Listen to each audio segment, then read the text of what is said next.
Welcome back, everyone, to another reaction video. Well, I'll admit, in all of the areas of history that one could study, I have not devoted a great deal of time to pirates.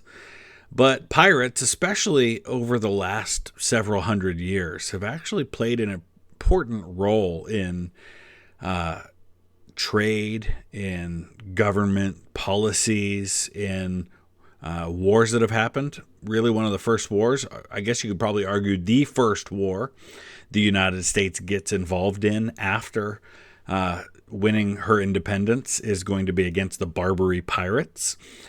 So pirates have played a significant role in history, and there are pirates to this day. So it should come as no surprise that people find the stories of pirates to be interesting, especially that kind of heyday of pirates here in North America and in the Caribbean. And we've got a whole franchise of movies based on a ride at Disney World about the Pirates of the Caribbean. So we're going to take a look at BlueJay's latest video, which came out almost 2 weeks ago. It's called The Worst Pirates You've Never Heard Of.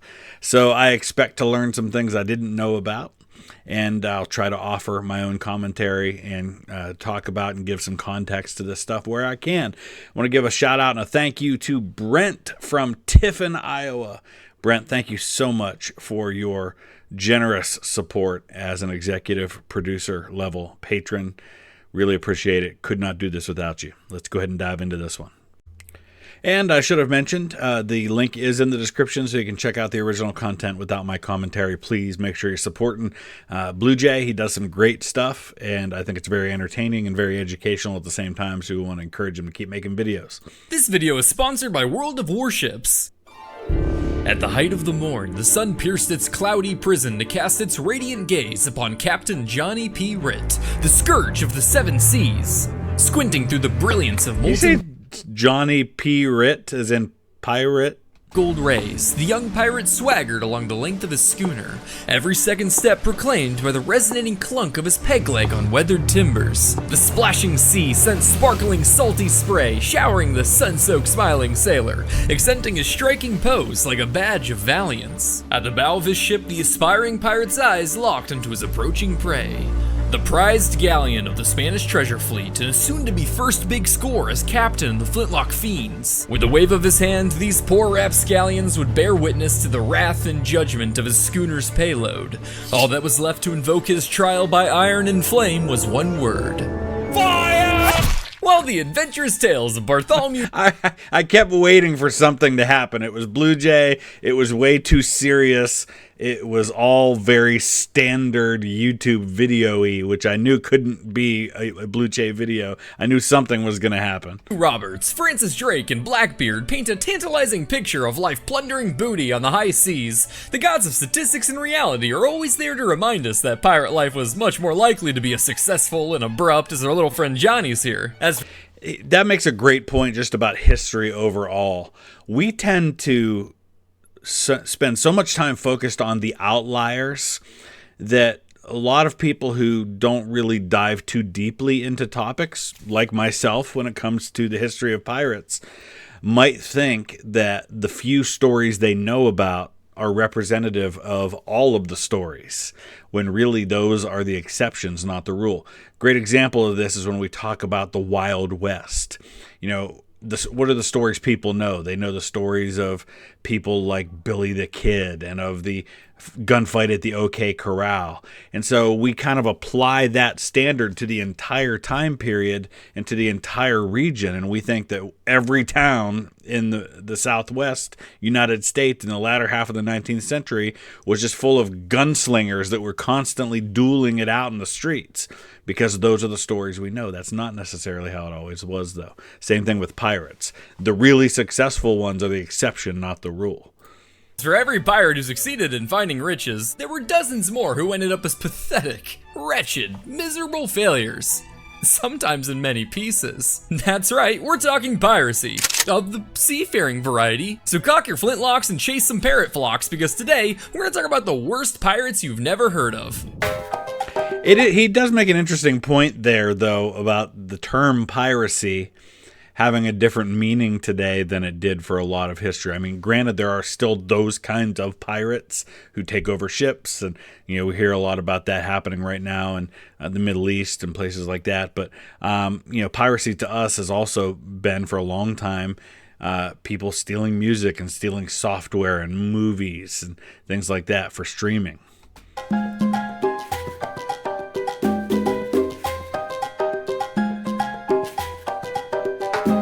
Hey there, buddy, what you got there? A pirate ship? Oh wow, are those cannons? Yeah, I'm gonna be the most dangerous pirate on the 7 seas. Yeah, let me hear your best yarg. Yarg! Wow, that's awesome. 1717, the golden age of piracy, and Major Stede Bonnet set sail for the first time as a pirate captain.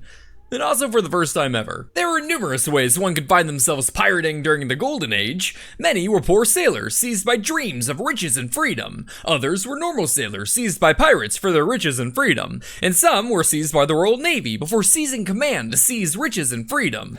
So you see where it said press gangs. The idea of impressment is a common factor that is cited in why the United States and the UK go to war in the War of 1812, is the idea that the British were stopping American ships. They were impressing American sailors that they thought were folks who had deserted from the British Navy. So it absolutely, you can guarantee that sort of thing happened not just by the legitimate governments of the day, but also probably in some cases by pirates. Bonnet, on the other hand, had an origin unlike most others, in that he did not come from mediocrity, but rather aristocracy. Stede Bonnet grew up in Barbados on a wealthy estate of over 400 acres of sugarcane fields, which he inherited at the young age of 6 after his parents passed away. Wow. Now, you might think growing up on a farm would build the sort of rugged and handy character necessary for swashbuckling piracy, but this is the 1600s. I was gonna say, these plantations, especially the sugar plantations in the Caribbean, were heavily reliant on the slave trade. So I guarantee he wasn't out working the fields. Okay, I know this looks bad. Yeah, 94 African slaves doesn't really scream tolerant. No, that's not fair. I have 3 whites as well. A socialite of society, charmer of faint hearts. Major Stede Bonnet was known to be a proper gentleman. But don't let that major deceive you. He got that from the Barbadian militia, which was essentially just a bunch of landowners who hunted down runaway slaves. Like I said, with his wife and 4 kids, he was all set to cruise the lazy river equivalent of the good life. But all that would change one fateful day when he decided to take a detour. It's 8 in the morning. That can't be right. The life-sucking vampires would be back in their coffins by now. Yet instead, here you are, sucking down Madeira wine like it's the first job you've ever had. Well, Mary, I just thought it was about time someone did some sucking in this house. And it's pronounced Madeira. Oh, go down to the harbor if you want to gargle the Spanish so much. Portuguese, Mary! It's Portuguese! From the subtropical archipelago of Madeira, which, spoiler alert, is in the name! If you put half as Madeira was, I don't know how many kinds of alcoholic drinks were available as far as wine goes, but Madeira seems to be the popular choice in North and Central America during this time. This is the one you always hear about. So somebody who knows a lot more about the history of alcoholic beverages than I do, let me know in the comment section. Is there other wine that people were drinking besides Madeira? Because it seems like that's the one everybody talks about. As much thought into this household as you do the bottom of a bottle. Oh, here we go. Then Mr. Peppers would still be alive. How was I supposed to know the dog couldn't tuck and roll? Because who launches a dog 60 feet in the air with a sugarcane trebuchet? Yeah. Sugarcane trebuchet. Like when he was sitting around putting this video together, I want to know how this unfolded in his mind. Like, is this stream of consciousness that he's doing, or does he actually script every word of this out? I'm very curious about that. I had a dream, Mary. What? A cherished aspiration or ambition. I know what a dream is. Then why'd you ask? Mr. Peppers died? Because I wasn't sure if I just heard the most ridiculous 5-word sentence. What does any of this have to do with pirates? This is great. It's in my life since I said, yes, I will marry you. That's just... You're a 5-word sentence. Here comes George, I swear to God, if you touch my wine glass, I will force feed you rose thorns. Sorry, sir. I also need you to go pick some rose thorns. Of course, sir. In a very bonkers and BlueJay approved midlife crisis, Bonnet decided to spontaneously abandon his life to become a pirate. Many sources claim it was because he was tired of his nagging wife's constant yapping. Others speculated it was due to the stress from having lost a child. And some theorized that the avid bookworm was captivated with wanderlust of the pirate life from the novels of the time. Everybody dealt with the stress of losing a child at that time. If you were a parent, there was a good chance you lost a child. I mean, that's just the unfortunate reality of that time and place. There's something else going on here. There's a mental health issue. There's a serious desire to get away from his home life. There's something that snapped in this guy that caused this to happen. But whatever the reason, I think it was pretty clear that our little Stede had a bee in his bonnet per se. So despite having literally no seafaring experience, he set off to kickstart his new career on the high seas. This smacks of like Michael Jordan deciding to play professional baseball to me. Although Michael Jordan at least had some baseball experience in his life. Just walking away from something that you've known to do the unknown, just to face the challenge of it. Typically, the first thing every new pirate had to do was steal a ship, but that sounded like a lot of poor people work to Stede, so he just bought one instead. After getting the other essentials like cannons, ammunition, and a private library in his personal quarters, all he had to do was wrangle himself up a crew. Hello, good sir. You seem to be of the rather swashbuckly sort. How would ye like to join me pirate crew, yarg? Pirate? What, because of a parrot? That's kind of fucked up, man. What, it can talk? No. It just knows that one phrase. That's kind of unsettling. What, is Did it belong to Andrew Jackson? your monumental ego threatened by the mere idea that something you see as just an animal could possibly be more intelligent than you? Or are you just surprised by the fact that someone told you no for the first time in your privileged life? Or perhaps is this reaction just an outlet for how unsettled you are at your own life circumstances as a whole, spanning from the obvious contention plaguing your marriage to the palpable insecurities encompassing your fostered resentment at the predetermined trajectory of your affluent life? I think this might be my favorite video that BlueJay has ever done, at least of the ones that I've seen. He's literally told a minute and a half of actual history in this video so far, because the rest of it has all just been comedy, but I'm here for it. I'm really enjoying it.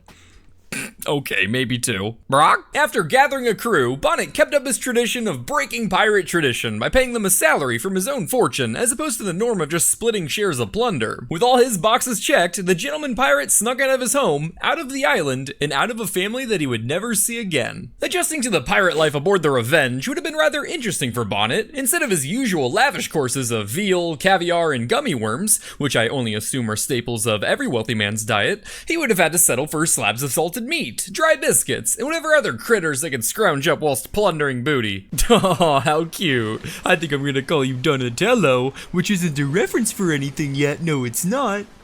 That's good, but I think he's more of a bow staff guy. The pirates started their hunt around the east coast, where they found some success at first, capturing a handful of ships without a fight and releasing them after they were de-bootified, except for the Barbadian ones, which... And this is kind of the area that we most associate here in the United States anyway with piracy. It's kind of off the coast of the Outer Banks of North Carolina. That's where you've got a lot of museums and a lot of kind of themed areas associated with people like Blackbeard. Which, in order to keep word of his activities from reaching home, he burned to the ground. Even with a profitable start, Bonnet's inexperience really started to shine in these encounters, and the crew began to lose what little respect they had for the gentleman pirate. But hopefully, all that was about to... So you notice, I want to go back to this for a second. I haven't played that Assassin's Creed, but you notice he's got both eyes perfectly viable, but still has the patch there. And that goes to the theory that the eye patch, and this has been tested and shown to actually have some legitimacy to it, could potentially be a kind of an early form of night vision, where you would have one eye, because if you've ever been outside, it takes you a good 10-20 minutes to adjust to the darkness to where your eyes can see much better outside at night. So it was the idea of having one eye that was ready to be adjusted to the dark inside of a ship when you were boarding. How much truth there is to that or not, I don't know, but I know they've tested it and there is some viability to that concept. And the crew began to lose what little respect they had for the gentleman pirate. But hopefully, all that was about to change as they spotted a massive Spanish merchant ship on the horizon and raced intercept her with their Jolly Roger raised high. This is it, Peter, the big score. Set the blowy sheets to max and let's get this booty, yarg. Blowy sheet. Full sail. The men say full sail. Blowy Sorry, sheet? And these men pay your salary? Blowy sheets to max, men! Davy Jones, that's no merchant vessel. It's me a Spanish man of war. I mean, Peter, come on. We've all dabbled in red light districts. What? Not a man of whore, man of war. Listen, I'm not one to judge, but if you're into being eaten, just don't do it on company time. No, not man of war, man of war. Cortez himself? He's here? What? How did you get conquistador? The pirates quickly realized they weren't facing a merchant vessel packed with luscious amounts of shiny metal, but a Spanish man of war packed with scary amounts of deadly metal. The ambitious hunt. Let's talk about what scary amounts of deadly metal is on one of these ships. So we would be talking about a ship along the lines of something like the Santissima Trinidad, which was at the Battle of Trafalgar, which had 136 guns on 3 decks. So that's the kind of thing you're dealing with. And if you are a kind of self-financed ship led by a guy who has no real combat experience, you're in real trouble against a ship like that. Hunt turned into a rapid retreat as the Revenge scurried off faster than Bonnet left his family, but not before the man of war made the sky a lot more inclusive of the periodic table, killing and wounding half of Bonnet's men, including the big man himself. After their escape, the Revenge sailed towards the pirate sanctuary of Nassau, where Bonnet would get to network with his new co-workers, per se. Now it's a cruise ship sanctuary. That's where a lot of them go. A task our gentleman pirate was well accustomed to. Just like white-collar networking events, the biggest criminals stood out the most, and Bonnet found himself making friends with none other than Edward Teach himself. Iconic for his rather dark and fuse-filled facial hair. A Blackbeard, if you will. That's right, the arguably least experienced pirate in history struck up a bromance with one of the most notorious pirates of all time. While the early... But if I'm putting myself in this guy's shoes, and he's like a wannabe pirate, of course he's going to seek out somebody like this. But I would think that somebody like Blackbeard might tend to be a little leery of someone who just kind of suddenly one day decides he wants to be a pirate, and might wonder if there's something like fishy about the whole thing. Details of their relationship are speculative. We do know that the two captains agreed to sail together. However, with Bonnet's captaining skills being about as competent as his parenting ones, Blackbeard quickly caught on to the man's lack of seafaring expertise and hatched up a plan. Alright, so just hang out in ye quarters here and let me worry about the captaining. Oh, okay. I mean, I kind of feel like a lazy prisoner, though. No, think of it as an apprenticeship. You're gonna be learning the most important part about being a pirate, yarg. Low-risk plundering tactics? Yarg, yeah. Spot on, matey. That's how you survive.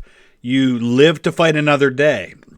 If you go for the big prize and you die, what good is that? So you go for low risk, low reward, but you do it over and over again, and it's lucrative that way. And you can learn with this. Monopoly? There be no better way to learn theft than capitalism, matey. Okay, and should I also start sticking lit fuses in my hair? What?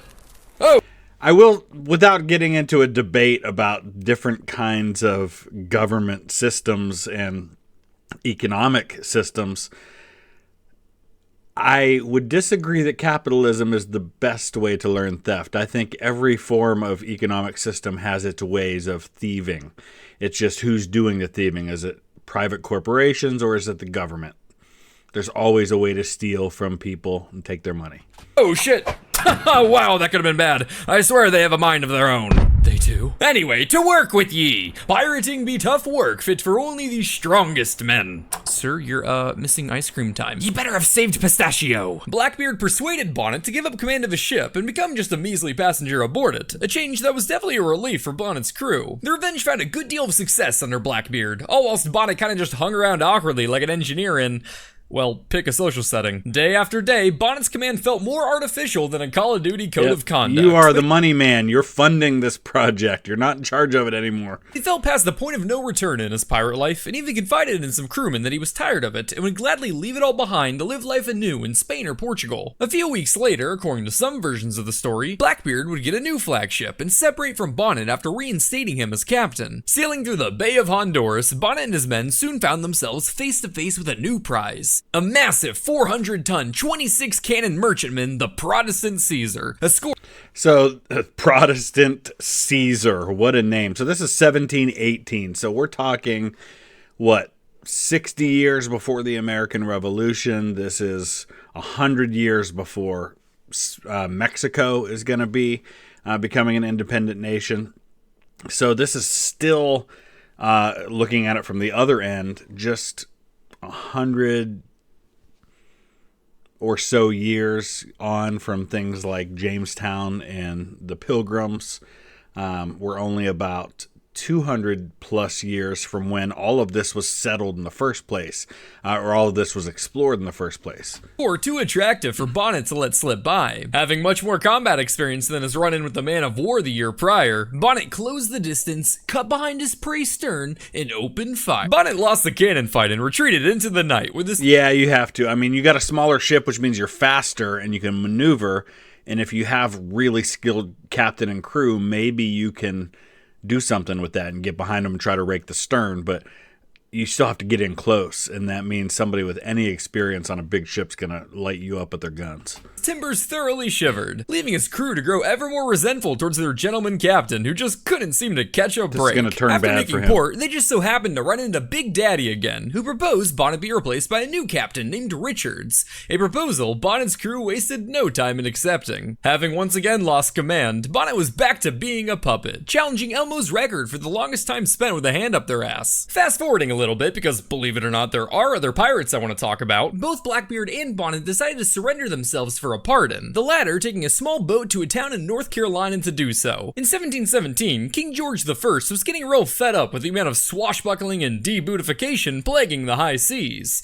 So, being the buzzkill that he was, he issued a proclamation that provided any pirate who surrendered themselves a one-time pardon for all their various piratey crimes. Therefore, any and all pirates, scallywags, and or marauders who surrender thyself before the 5th of January in the year of our king 1718 shall be pardoned one time only for all their crimes. And why one time only? Because otherwise you could just keep doing it and keep asking for a pardon. All crimes, you say? Including the most heinous. Does that include stabbing Spanish people? Yes. And all other peoples as well. I don't want a pardon for the French ones. What about eating stolen sushi with a knife and fork? The king will forgive you, but I can't say God will. How about the smearing of copious amounts of butter on doorknobs and or floors to make people sticky? That's not a crime. That's just weird. But what if... Now here's an example of said proclamation in action, as I will now pardon I should not have found that nearly as funny as I did. myself for the murder of that little shit. Now I trust you're all done wasting my time. You said you only get one pardon. And you only get one shot with one of those guns. You gotta reload it first. Now, is it a good idea to blindly grant pardons to some of the most violent criminals in history? It is if you think... look at it this way. If these guys feel like they have nothing to lose because they're under an automatic death sentence if they're caught or they turn themselves in, then maybe you remove the incentive for them to keep doing it by pardoning them. Maybe. I don't know. Is it a good idea to pop 3-year expired antacids when you have a stomachache? Is it? When Bonnet returned to his ship, pardon in hand, he found that Blackbeard had one more surprise in store for him. The legendary pirate was long gone, having taken with him all of the loot, as well as various weapons, provisions, supplies, and the best crewmen. He's a pirate. That's what they do. They steal. So you shouldn't be surprised you got stuff stolen from you by another pirate. At this point in his life, Bonnet was what we'd call not a happy sailor, and he was said to have developed a mortal hatred for Blackbeard. It's believed he initially sought revenge against his former ally, but he failed to chase him down and would never cross paths with him again. So instead, the man who had just gotten a pardon for piracy returned to said piracy. But this time, he had a new strategy. To mask his piracy, he would compensate the victims to make his predatory looting appear like a fair trade on paper. Therefore, it's not stealing, it's just good business. Thank you, thank you. Okay, great. Pleasure doing business with you. An old cable? This is worthless. The value comes from your imagination. Check this out. Now, can you imagine what I could do with this? Boop. Having been the victim of a stupendous amount of comical blunders, Bonnet had become a lot more violent now, even threatening to kill his own crewmen if they refused to fight at times. But this renewed piracy... He's learning the game, so to speak. He would be short-lived, as he was soon captured after a lengthy battle with pirate hunters. He was taken to Charlestown, where he was imprisoned to await trial. But luck would strike one more time for our little gentleman pirate, as he escaped captivity to begin his life on the run. Perfect. So there's a really cool, if you go to it's Charleston, it was Charlestown then, but go to Charleston, South Carolina, which is a fascinating city, by the way. You can see some of these old buildings, including a place where they held prisoners downstairs. I think it dates to a little bit later time period than this, maybe a generation or two after this. But you still get that vibe of this is where they could have held pirates. I believe you gentlemen have me mistaken for another handsome devil, for I am Duke Geoffrey Snickles of Worthington. How do you do? Not gonna buy it. Yep, that's Stede Bonnet right there. Book 'em, boys. Your parrot can talk? No, he just knows that one phrase. Stede was recaptured after only 4 days, and despite much pleading from not only him, but also various damsels enchanted by the charms of a gentleman pirate, he was hanged at the gallows on December 10th, 1718. While he met a bitter end, at least he can say that he fulfilled his dream. Hanging out with pirates. Okay, so I had a lot more pirate stories I wanted to talk about, and I didn't really expect Bonnet to steal the spotlight more than he ever did from ships, so let me know in the comments if you'd like a part 2. But there's still time left for one more pirate story, and for this one, we'll have to swim on over to the second most iconic pirate sanctuary in history. Somalia. When you think of piracy, you think of plank walking, parrot squawking, booty This is more modern piracy. gawking buccaneers. But don't let Pirates of the Caribbean deceive you. Piracy has been and always will be a thing. While it may And with that in mind, if you've never seen the film Captain Phillips, honestly, in a time period in which we consider Tom Hanks to be one of our all-time great actors, I'm not sure I've ever seen a more convincing acting role by anyone than the post-rescue scene of Captain Phillips. Tom Hanks acting in the aftermath of his rescue is so unbelievably convincing. Like you could have convinced me that he really had experienced that. That's how genuine he seemed in that moment. Incredible stuff. Great movie. may change in shape and form, the piracy breeding conditions of poverty and low social status remain constant. And the pirates that plagued headlines from 2000 to 2017 were the infamous Somali pirates. Sure, they lost Captain sex Phillips, appeal, yep. switching out cutlasses and sloops for AKs and rusty motorboats, but it doesn't matter how tetanus-prone a pirate vessel gets, you can never scrub out the whimsical buffoonery. Somali pirates took advantage of their 119,090,000 gumball-long coastline along one of the busiest commercial trade routes on the planet to capture foreign vessels and hold them for ransom. After the Somali government collapsed in the 90s, foreign powers exploited the unregulated Somali waters for their various dumping and/or fishing needs. Hey, what's going on out there? Nothing. What's that over there? And this is the part that doesn't get talked about, right? I mean, we talk all about the Somali pirates, but we don't talk about what was done by other nations to those people. Like, this is the first I've ever heard about this, but it doesn't surprise me a whole lot. This exploitation got to the point where foreign fishing in Somali waters surpassed domestic fishing, so local fishermen took it upon themselves to start defending their resources by capturing and robbing invading vessels. Seeing the potential in this practice, things rapidly escalated. Necessity is the mother of invention. So it starts out of something that you could argue was kind of legit, that people were seeing their livelihood stolen from them because of a lack of regulation. And then once they get a taste of it, they're like, wow, what else could we do with what we're doing here? So that makes a lot of sense, that's how it grew. to the ransoming shenanigans that we're more familiar with today. But if we learned anything from Archduke Ferdinand's driver, it's that things don't always go according to plan, and what might start off as one small mistake on paper can quickly unfold into disastrous results. So, wrong turn leads to World War Might start One. off as one small mistake on paper. Let me see this again. Assassination leads to World War One, leads to World War Two, leads to cat girl. My daughter could probably explain that one to me. I have no idea what that means. Fold into disastrous results. Such was the case for a group of Somali pirates in 2009 who set off on a routine capture of a merchant vessel. In the cover of the night, they snuck up on their target in 2 skiffs and began firing their small arms to intimidate the crew and prep them for boarding. But something was different about this attack. This merchant ship wasn't behaving how it was supposed to. Instead of maneuvering in an attempt to shake off the attacking pirates, it started heading towards them to respond. This was probably due to the fact that this was not a vulnerable cargo ship. This was the Somme, the French command ship for all naval forces in the Indian Ocean. Whoops. Whoa, Whoops. Didn't see you there.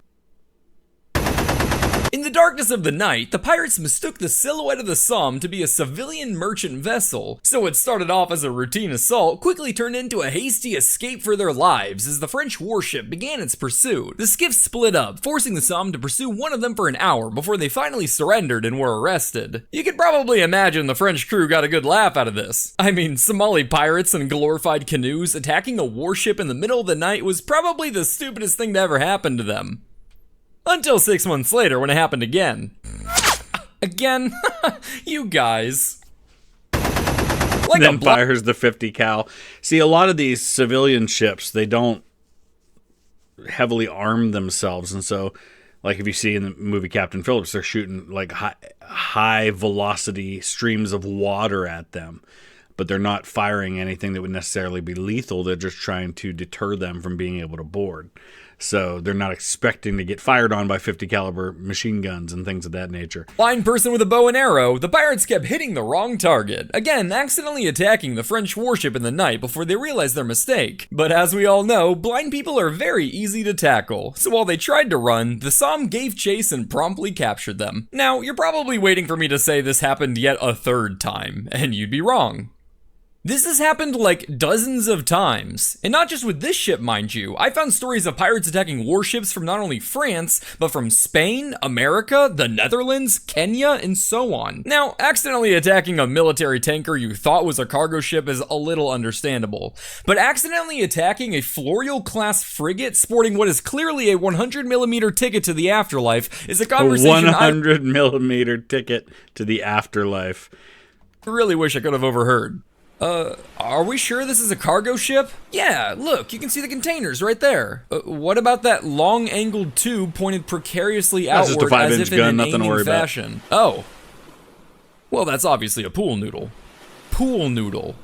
What ship has a 30-foot-long pool noodle sticking outside of a big box? I don't know, Dan, a water park supply ship for fat Americans? Just fucking grab the AK and let's steal some floaties. Again, in 2009, Somali pirates mistakenly attacked the French frigate, Neve, assuming it was a merchant vessel. But to be fair, this time the French were being a little devious. They had positioned themselves in the sun to try to lure the pirates in before capture. It only makes sense that the Navy would do this, that the international navies would do this, because you got to protect your shipping. You've got to be able to allow for safe passage, and it wouldn't take too many of these pirate incidents for the Navy to start looking for ways to lure these guys out and give them what's coming to them. Capturing all 11 of them. So I guess if the sun was truly shining in all Apollo's glory that day, I can kinda buy a few dudes in a little boat trekking through the waves of an open ocean, not making out a warship until the last second. But a lot of these pirates too have probably been recruited. A lot of them are probably young, have never done anything like this before. Maybe there's a warlord that's like employing them or forcing them into it. And so they really don't even know what they're looking at.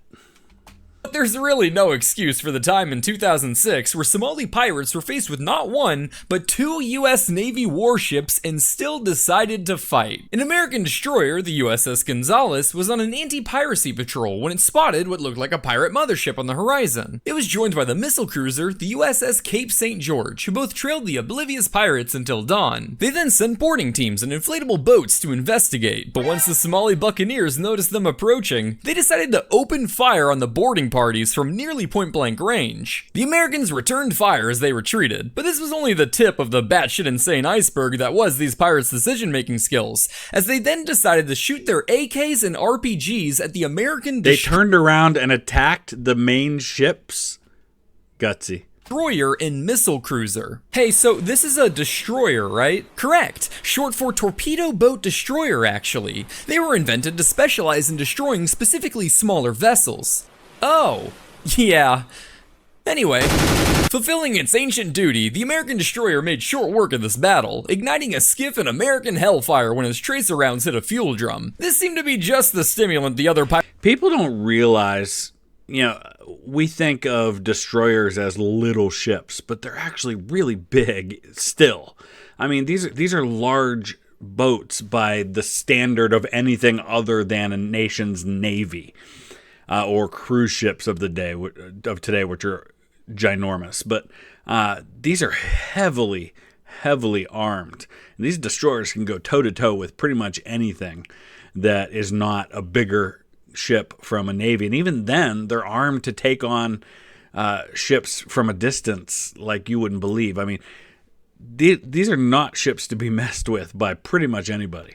Pirates' prefrontal cortex is needed to finally engage, as they then decided to surrender after leaving just a few scratches on the warships. It's really hard to imagine what the, game plan was for these Somali pirates. Maybe they thought they could intimidate and confuse the Americans for just long enough to make a quick escape. And you have to remember that there were incidents where small vessels were able to sneak up and do serious damage to ships. There was the incident with the USS Cole. I think something like 30 or 40 American sailors were killed when a small vessel came up alongside, and it was basically a suicide bomb, exploded next to it. So I guess maybe they thought they could be like that. Or maybe they were looking to commit suicide in a way that was most expensive for American taxpayers. But perhaps their full plan hasn't been realized just yet. While 12 captures and 1 kill were tallied, a Somali pirate spokesman said that 27 pirates had gone out to sea. So my theory is that the remaining 14 had snuck aboard the American ships, slowly integrated into the military-industrial complex, and have been creeping their way up through government ranks so that one day they could maybe, just maybe, have enough power to reinstate Johnny Depp as Captain Jack Sparrow in the Pirates of the Caribbean movies, the one and only king of the pirates. Yes, he's fantastic in that role. Godspeed, Somalia. Wacky pirates. 12 out of 10 stars. All right, that was interesting, and I apologize if I didn't add as much as I usually do to the conversation. I tried to offer some commentary where I could, but that was quite interesting, and I hope you guys enjoyed it, and I hope you definitely check out some of his other stuff. It's definitely worth it, and I will be getting to the stuff you've been asking for a lot lately, which is the latest Epic History TV Napoleon stuff, so be patient. So as we wrap up, just want to say thank you to Malik in Chattanooga, Tennessee, and Raul in Emmeloord in the Netherlands. Thank you guys so much for your support on Patreon. Couldn't do it without you. If you want to learn more about how to become a Patreon supporter, the link is in the description. Check out some of these other videos as well. Thanks for watching.